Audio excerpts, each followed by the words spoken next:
አልከሱ ሀሪማ ስንመጣኛ በጣም ብዙ ነገር ነው ደስ የሚለን። ያው ተተኪም ትውልድ ስለሆን ያለውን ባህል ታሪክ እና አጠቃላይ የሀሪማውን እንቅስቃሴ በጥልቀት መረዳትና ስለዛ መጽሐፍ ከኛ ብዙ ይጠበቃል። ያ ቢሆንም አልከሴ ያስተማሩን በጣም ብዙ ነገሮች አሉ።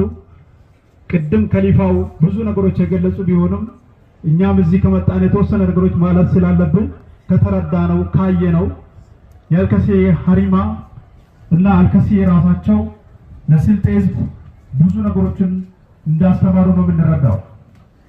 አንዱ ከምንረዳው የስልጤን አንድነት ጠብቆ እንዲሄድ ከማድረግ አንጻር ትልቅ አስተዋጽኦ አለው።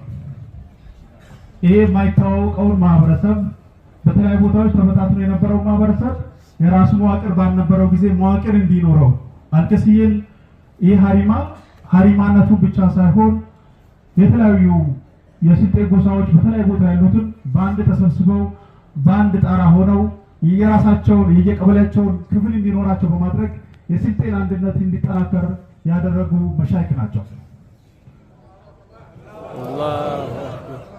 ሁለተኛ የስልጤ ማህበረሰብ የራሱን ባህል ቋንቋን እንዳይረሳ ሁልጊዜም በሀሪማው በተጀመረ ሰዓት በስልጥኛ እንዲያወራ እንዲግባባ እንዲጠናከር ያደረጉ መሻይክ ናቸው።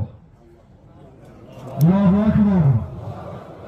ሌላው ትልቁ ከአልከሴ የምንማረው አሁን የምንለው ዲሞክራሲ ስርዓትን ከዚህ ቀደም ከዛሬ 1119 ዓመት በፊትም አልከሴ ያውቁት ነበር ማለት ይቻላል። ለምን አሁን በሀሪማው ዙሪያ የተለያዩ እምነት ቤቶች የተለያዩ እምነት ተከታዮች መጥተው የሚስተናገዱበት ከላዎች የነበሩ ናቸው።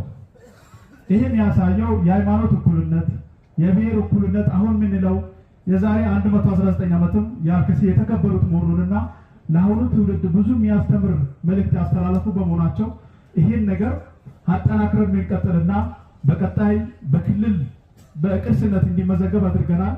ከዚህ በኋላ ደግሞ የፌዴራል ቅርስ ጥበቃ ባለስልጣን መጥቶ ከከሊፋ ሸነስረዲን ያው ንግግር አድርገዋል።